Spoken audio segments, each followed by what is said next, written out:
Nëse do të martohesh, do të kesh parasysh. E para, ai që martohet do të ndjejë që do kesh përgjegjësi. E dyta, ai që martohet duhet ndjejë se duhet të sakrifikojë për ta ruajtur këtë martesë. Dhe e treta është ai që martohet duhet të kuptojë se do përballesh me njërin ndryshe.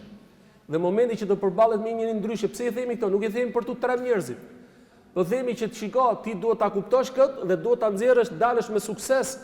Kjo martesë që ti do të marrësh përsipër. Se i njeri i cili nuk mand përgjegjësi, pra nuk martohet se thot është përgjegjësi, unë vazhdoj e them dhe deklaroj, është i dështuar.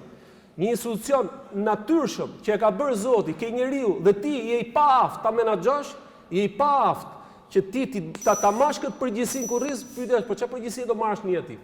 Kur kjo është elemente dhe është elementare dhe kryesore për ta mbajtur.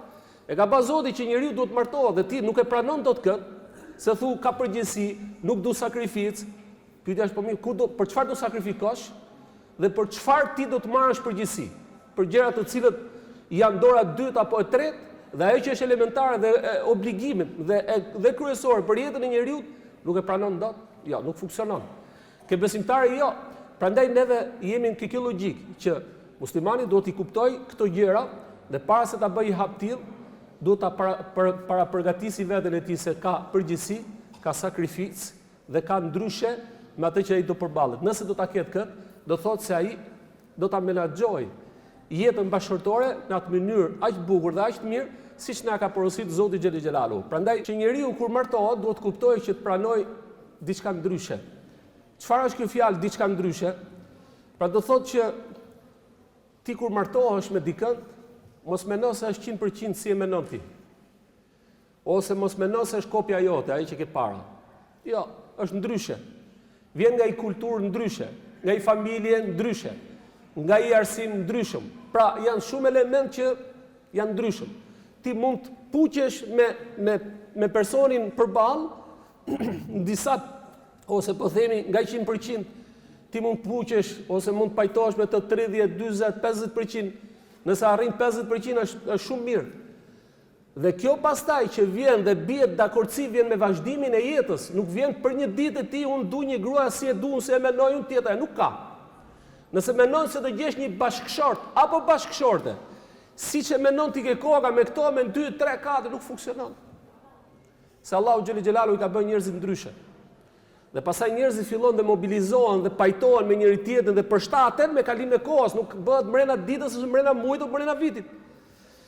Prandaj Zoti xhelel xhelalu thotë në një ajet kuranor: "Walau sha'a rabbuka la ja'ala an-nasa ummatan wahida."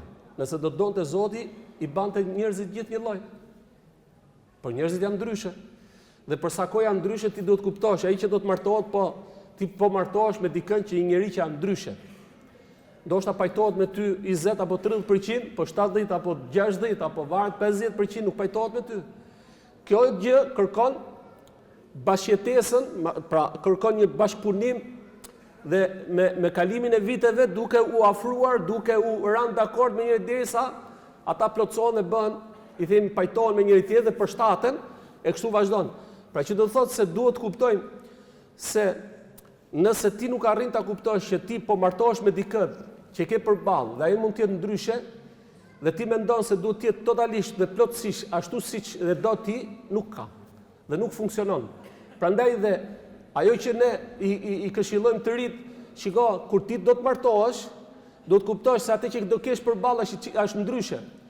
Prandaj para përgatitu për atë ndryshimin që ti mund të kesh. Pra momenti që do martohesh, do kesh diçka ndryshe. Do thotë që ti duhet përshtatesh me kalimin e kohës duke u afru, duke u përshtat derisa plotësohet kjo situatë. Nëse do të mendojnë se i grup ose një pjesë e të rinjve mendojnë se unë po martohem dhe unë du 100% sipas vetes, kur fillojnë muajin e parë, muajin e dytë dalin problemet derisa e prishin atë institucion. Jo, do të kuptosh dhe ta pranosh që momenti që ti do të martohesh me dikët është ndryshe.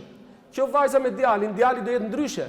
Po edhe djali do të martohet me vajzën dhe vajza është ndryshe. Pra, ti duhet ta pranosh si fakt këtë gjë dhe momenti që e pranon, e kupton dhe fillon dhe përshtatesh me kalimin e kohës derisa bëhet ajo dhe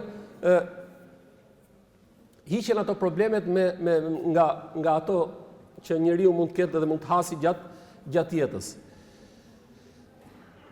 Nëse të rinë do ta kuptojnë këtë, do të thotë që e kanë vlerësuar institucionin, që themi institucioni i martesës, që është një nga institucionet më të rëndësishëm që besimtari duhet ta ketë parasysh.